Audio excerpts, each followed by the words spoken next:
हामीले चैत्र 26 गते इटरीमा 4वटा मोर्चाहरूको अध्यक्षको संयुक्त बैठक बसेका थियौँ। त्यो बैठकले गरेका निर्णयहरू यो संयुक्त प्रेस विज्ञप्ति मार्फत म यहाँहरूको बिचमा जानकारी गराउन चाहन्छु। संयुक्त प्रेस विज्ञप्ति।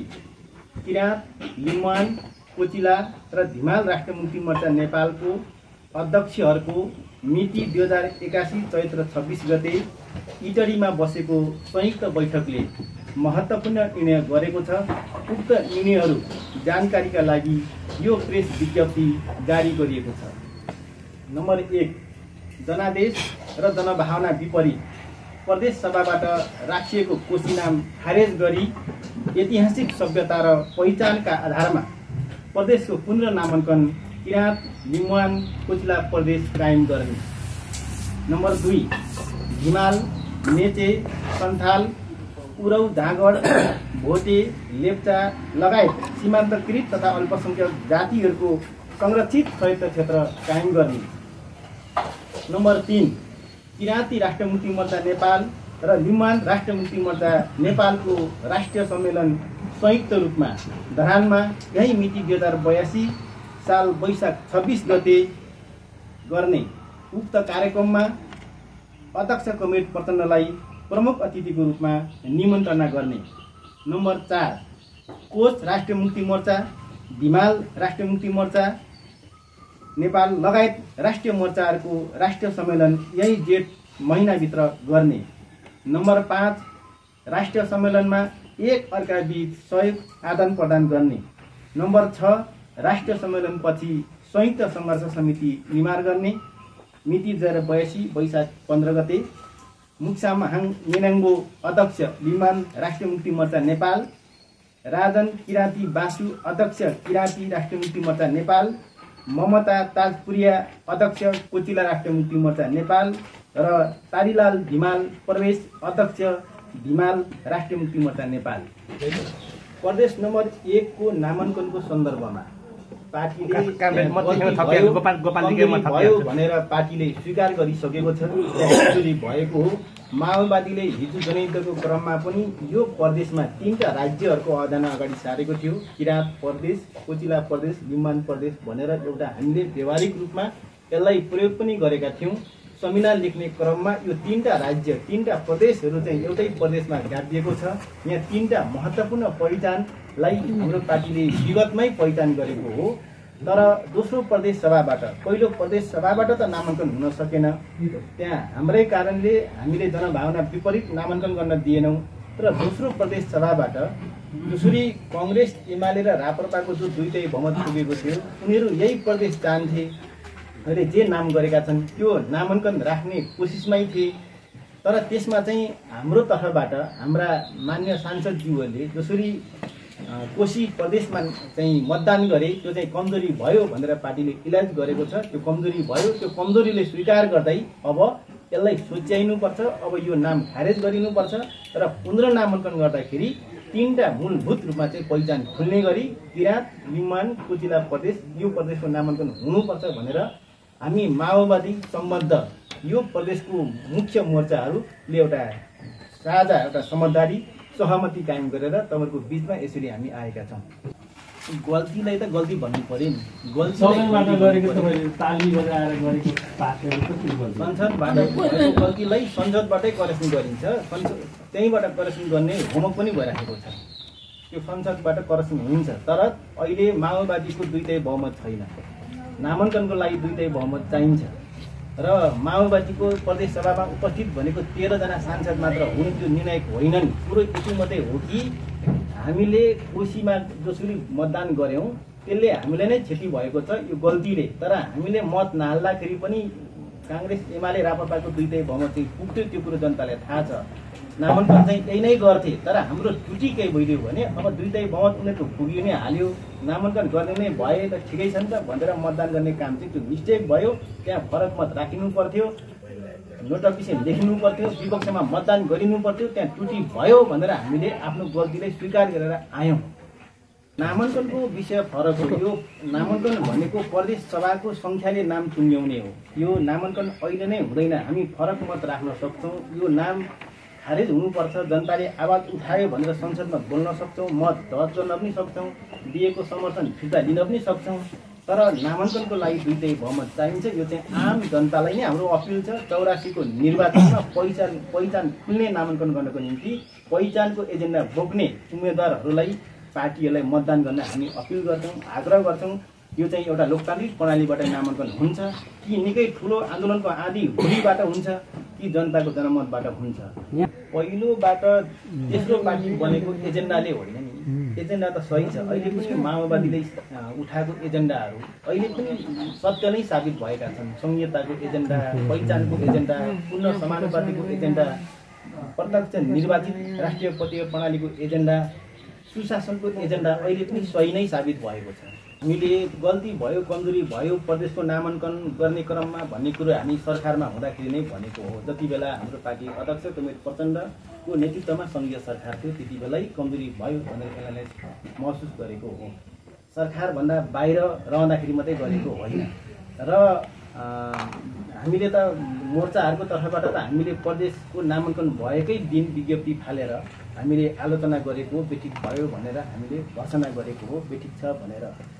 दोस्रो कुरो, जनताले पत्याउँछन् त भन्ने छ। इमान्दारलाई जनताले पत्याउँछ। इमान्दारले मात्र आफ्नो गल्ती स्वीकार गर्न सक्छ, बेइमानले सक्दैन। ढाँटेका मान्छेले आफ्नो गल्तीलाई गल्ती भयो भन्न सक्दैनन्। माओवादी मात्रै त्यस्तो पार्टी हो र माओवादी सम्बद्ध राष्ट्रिय मोर्चाहरू त्यस्ता सङ्गठन हुन् जो इमान्दार छन्, गल्तीलाई गल्ती भन्छन्, सहीलाई सही भन्छन्। त्यसकारण हामीले भनेका छौँ गल्ती भयो, त्रुटि भयो, यसलाई सोच्याइन्छ, यसलाई करेक्सन गरिन्छ भनेर हामीले भनिसकेपछि इमान्दारहरूलाई जनताले पत्याउँछन् भन्ने हामीलाई पूर्ण विश्वास छ। तेस्रो कुरो, नामको बारेमा अब लामो भयो भन्नुभयो। यो नामाङ्कन भन्ने कुरो यो इतिहासको आवश्यकताले हुने कुरो हो। हाम्रो नेपालको संविधानको नाम कति लामो छ तपाईँलाई थाहा छ नि? सङ्घीय लोकतान्त्रिक गणतन्त्र नेपालको संविधान यति लामो नाम किन राखेको होला? यो नेपालको अहिलेको राजनीतिक शक्ति सन्तुलनको आधारमा हामीले यो देशलाई एकात्मकताबाट संहितामा लानु पर्यो। संहिताको भाव पनि व्यक्त होस्। हिजोको निरङ्कुशताबाट अब देश लोकतन्त्रमा आयो है भन्ने भाव पनि व्यक्त हुनु पर्यो। अनि लोकतान्त्रिक शब्द राख्यौँ हामीले, राजतन्त्रको खिलाफमा गणतन्त्र, गणतन्त्र भन्ने पनि शब्द चाहियो। त्यसकारण नेपालको संविधानको नाम पनि आवश्यकताबाट व्यक्त भयो, सङ्घीय लोकतान्त्रिक गणतन्त्रको नेपाल। नेपाल पनि छुट्नु भयो। त्यसकारण यहाँ नाम लामो र छोटोको कुरो होइन। अहिले समाज विकास, जनताको चेतना र अहिलेको आन्दोलनको आवश्यकताले नामाङ्कन हुने कुरो। अमेरिकाको नाम अमेरिका मात्रै भन्दा हुन्थ्यो नि, संयुक्त राष्ट्र सङ्घ के अरे संयुक्त राज्य अमेरिका किन भनेको? यति लामो नाम किन राख्नु पर्यो होला उहाँहरूलाई? त्यो त्यति बेलाको आवश्यकताले हो। त्यसकारण मूल कुरो के हो भने हामीलाई शान्ति चाहिएको छ, द्वन्द्वको अन्त्य चाहिएको छ, विभेदको अन्त्य चाहिएको छ र सबैलाई अपनत्व होस् भन्ने चाहिँ हामीलाई चाहिएको छ। त्यसकारण यो यत्रो 14 जिल्ला, यहाँ झन्डै 45 लाख वरिपरि जनता बसेको क्षेत्रलाई किराँत, लिम्बुवान, कोचिला भन्दाखेरि यो लामो हुँदैन। यहाँको जनता खुसी भयो भने यो नाम लामो होइन। धेरै प्रश्न पार्नुपर्ने खास त्यस्तो जस्तो लाग्दैन। तर यहाँ खम्बुवानको प्रश्न आउँदाखेरि चाहिँ हिजो एउटा कार्यकालमा खम्बुवान मोर्चा बनाएर सीमित भूगोलमा त्यसको चाहिँ अब सीमित भूगोललाई सम्बोधन गर्ने गरी हामीले खम्बुवान राष्ट्रिय मोर्चा निर्माण गरेका थियौँ। र त्यो खम्बुवान राष्ट्रिय मोर्चा र लिम्बुवान राष्ट्रिय मोर्चा हामीले चाहिँ 58 सालमा त्यसलाई एकीकृत गरेर किराँती राष्ट्रिय मुक्ति मोर्चा बनायौँ, जो हामी सँगै यो 1 नम्बर प्रदेश को एउटा पहिचान सभ्यता चाहिँ किराँत भनेर बुझ्ने गरिन्छ, बुझिन्छ र स्थापित पनि छ। त्यो हिसाबले हामीले चाहिँ किराँती राष्ट्रिय मुक्ति मोर्चा बनायौँ र किराँत प्रदेश स्थापित गर्ने उद्देश्यले त्यो बनायौँ। त्यसो हुनाले हामीले अहिले पनि किराँत भन्ने शब्दले नै सबैलाई समेट्ने, छिमेक प्रदेशलाई समेट्ने हुनाले हामीले किराँत छोडेनौँ। त्यसमा खम्बुवान जोड्नु जरुरी छ जस्तो मलाई चाहिँ लाग्दैन। त्यही भएर अझ हाम्रो यो बिचमा हामी यो साझा मोर्चाहरूको बिचमा यता पनि गर्ने त भन्ने विषयमा हामी आन्तरिक छलफल गर्दै अगाडि बढ्छौँ। राष्ट्रिय सम्मेलन हुँदैछ। राष्ट्रिय सम्मेलन र बन्द सत्रले राष्ट्रिय सम्मेलनले यी कुराहरू निर्धारण गरेर जाने कुरा म प्रश्न पार्न चाहन्छु। दोस्रो कुरा चाहिँ उहाँले राख्नु भएको 3 नम्बरको कुरा भनेको चाहिँ यो भनेको हाम्रो उद्घाटन सत्र मात्रै संयुक्त हो। त्यसपछि बन्द सत्र आफ्नै आफ्नै तरिकाले हामी आफ्नो आफ्नो मोर्चा गर्छौँ। त्यहाँ झन्झटिलो केही हुँदैन, सहज ढङ्गले छिटोभन्दा छिटो सम्पन्न हुन्छ। हामीले जसरी यो विषय आइ नै सक्यो, यसलाई हामीले पहिचान सम्बोधन गर्ने नामाङ्कनको हाम्रो एजेन्डा हुँदाहुँदै पहिचानलाई नामित गर्ने गरी कोशी आयो।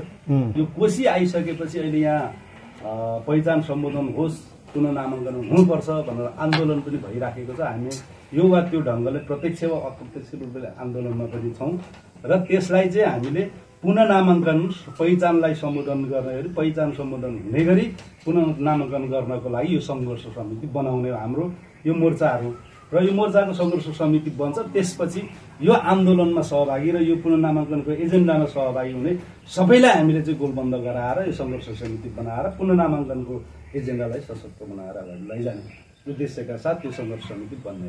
नामसँग तपाईँलाई म अर्को क्वेसन गरेँ नि त, नामसँग त्यस्तो गाह्रो होइन भने किन यो पहिचान सम्बोधन गर्न तयार हुँदैन नि त उनीहरू पनि, के कारणले हो?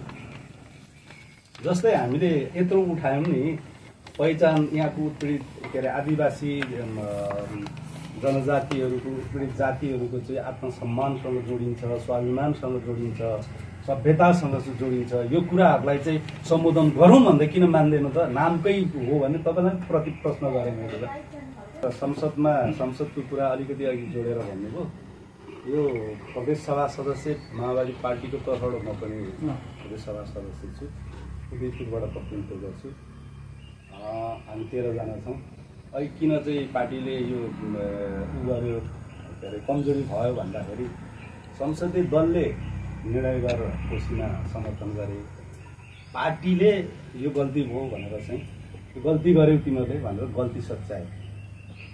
त्यसमा राजन किराँती कोशीमा हस्ताक्षर गरेको छैन। यो संसदमा पनि मैले जे बोलेको छु बाहिर पनि त्यही बोलेको छु। संसदमा मैले हस्ताक्षर गरेको छैन, त्यही हिसाबले मैले चाहिँ आफू पनि बाहिर पनि त्यही बोलेको छु। तपाईँहरू भन्दाखेरि अब समूहलाई मुस्नु होला, राजन किराँती के हो? तपाईँको कङ्ग्रेस र एमालेको मात्रै 2/3 पुग्छ। हामीले नोट अफ डिसिसन गरे पनि अब्जेक्सन गर्दै त्यो नाम कोशी नै हुन्थ्यो। माओवादीले त्यहाँ समर्थन नगरेर बा रोकिन्थ्यो भन्ने कुरा त्यो सरासर भ्रम हो, गलत हो। त्यही भएर भन्यौँ हामीले हाम्रो गल्ती भयो, कमजोरी भयो, गल्ती कमजोरी भयो भनेर हामीले स्वीकारि नै सकेका छौँ, पार्टीले स्वीकारेको छ। त्यही भएर कमजोरी भएकै कारण कमजोरी भयो भने हो नि त हामीले आन्दोलन भयो। आन्दोलनको क्रममा शहीद पनि भए, शहादत हुनेलाई आन्दोलनकारीलाई त्यति बेला हाम्रै सरकारले शहीदको घोषणा पनि गर्यो। जसरी यहाँ पहिचानको आन्दोलन उठ्यो, कोशी नाम खारेजीको बारेमा आन्दोलन भयो, त्यति बेला सरकार माओवादी पार्टीकै सरकार थियो। त्यो आन्दोलनलाई सम्मानका साथ त्यसलाई चाहिँ हेर्ने काम गरेको छ, त्यसलाई निर्ममतापूर्वक दमन गर्ने काम कहिल्यै पनि गरेन। यो जनताको आवाज हो, जनताको मुद्दा हो भनेर।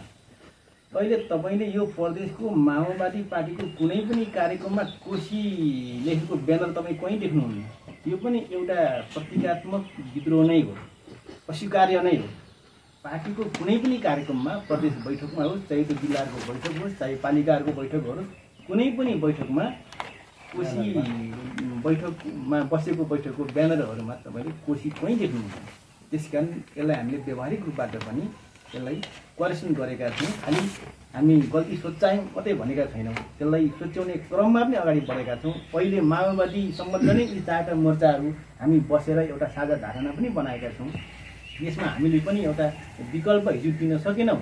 पहिचान सहितको नाम हुनुपर्छ भन्ने पहिचानवादीहरूले पनि एउटा साझा धारणा, साझा नाम दिन नसक्दाखेरि पनि पहिचान दिन नचाहनेहरूले ठाउँ पाएर अब किराँत बनाऊ लिम्बुवान मान्दैन, लिम्बुवान बनाऊ किराँत मान्दैन आदि इत्यादि भन्ने बहानामा अहिले पुऱ्याए कोशीमा। त्यस कारण अलिकति पहिचानवादीहरूको पनि समीक्षा यहाँ हुनुपर्छ भन्ने हाम्रो मान्यता हो। माओवादी स्तरका पहिचानवादीहरूको, यो जातीय सङ्गठनहरूको चाहिँ एउटा समीक्षा सहित अब हामीले एउटा विकल्प दिनुपर्छ। हामी त माओवादी हो, हामी त अन्तर्राष्ट्रवादी हो, हामी त सर्वहारावादी हो, हामी त कम्युनिस्ट हो, र हामी मार्क्सवादी, कम्युनिस्ट, अन्तर्राष्ट्रवादी भएर हामीले उत्पीडित जातिको मुक्तिको कुरा गरेको, उत्पीडित जातिलाई पहिचान दिने कुरा गरेको। त्यसकारण हामीले त एउटा निकास दिनुपर्छ भनेर हामीले अहिले एउटा धारणा बनाएका छौँ। यो एउटा बहस सुरु हुन्छ आजदेखि। एउटा साझा धारणा अब यो प्रदेशको नाम किराँत लिम्बुवान कोसीलाई हुनुपर्छ भन्ने एउटा ठोस र मूर्त कुरा गऱ्यौँ हामीले।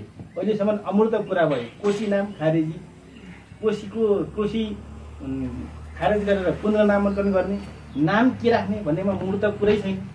कसरी आन्दोलन अगाडि बढ्न सक्छ? त्यसकारण हामीले मूर्त कुरा गऱ्यौँ। यो कठिन कुरो, गाह्रो कुरो, तर यो नगरिकन आन्दोलन अगाडि बढ्दैन, यो नगरिकन कोसी खारेज हुँदैन र पुनर्नामाकरण सम्भव छैन। त्यसकारण मूर्त कुरा गरेर हामी चाहिँ तपाईँहरूको बिचमा आयौँ, बहस गरौँ। अब यहाँ तपाईँले केही जिज्ञासा प्रश्नहरू उठाउनु भयो, बहस गरौँ। बहस गर्न हामी चाहिँ तयार छौँ, तर अब मूर्त कुरा गरेर जानुपर्छ भन्ने हिसाबबाट हामी यसरी आएर अनि व्यवहारिक रूपमा अहिले धरानमा जो किराँती राष्ट्रिय मुक्ति मोर्चा र लिम्बुवान राष्ट्रिय मुक्ति मोर्चाले जे सम्मेलन गर्दैछौँ यो एउटा एकताको सन्देश दिन खोजेको पनि हो। उत्पीडित जातिहरूको एकता, किराँत लिम्बुहरूको एकता, अनि छिटै हामी तल कोच र हिमालको कार्यक्रम गर्दैछौँ। यो एकताको सन्देश, पहिचानवादीको एकताको सन्देश दिन खोजेको पनि हो र एकीकृत र सङ्गठित हुनुपर्ने परिस्थिति पनि आयो अब। अनि मात्र चाहिँ यो प्रदेशको नाम खारेज र पहिचानसहितको नाम राख्न सकिन्छ एकातिर। अर्कोतिर हामीले दशकौँ सङ्घर्षको दशकौँ वर्ष लडेर ल्याएको सङ्घीय लोकतान्त्रिक गणतन्त्र पनि अहिले निकै अप्ठ्यारोमा पार्न खोजेका छन् कथित राजावादी मण्डली र प्रतिगामीहरूले। त्यसलाई चाहिँ आक्रमण गर्ने, बदनाम गराउने कोसिस गरेका छन्। त्यसकारण हामीले यो सङ्घीय लोकतान्त्रिक गणतन्त्रात्मक व्यवस्थाको रक्षा, यसको सुदृढ गर्दै यसको विकास गर्नको निम्ति पनि हामी सङ्घीयवादी, गणतन्त्रवादी, लोकतन्त्रवादी, पहिचानवादी सबै सङ्गठित हुनुपर्ने स्थिति आएको छ र यो स्थितिमा नै हामीले अब एकीकृत र सङ्गठित बन्दै जानुपर्छ। एजेन्डा हाल्दै पनि मूर्त र ठोस गर्दै केन्द्रीकृत गर्नुपर्छ र आन्दोलनलाई पनि एउटा उचाइमा उठाउनुपर्छ भन्ने हिसाबबाट हामी धरानको सम्मेलन पनि गर्न खोज्दैछौँ र त्यस लगतै हामी हिमाल र कोचको पनि हामी गर्न खोज्दैछौँ। जो चालु पहिचानको जो आन्दोलन छ, कोसी खारेजीको आन्दोलन, यसप्रति त हाम्रो मोर्चाको एकबद्धता छ। हामी सबै मोर्चाको लिखित मौखिक सबै हिसाबबाट हाम्रो एकबद्धता छ, समर्थन छ। भौतिक रूपमा कति त्यहाँ उपस्थित गराउन सक्यौँ एउटा बाटो होला, तर सबै कोणबाट हाम्रो सहयोग छ उहाँहरूलाई। अब यतिले मात्रै पुग्दैन, हामी आफैले पनि यो आन्दोलनको नेतृत्व गर्नुपर्छ भन्ने ठाउँमा हामी पुगेका छौँ।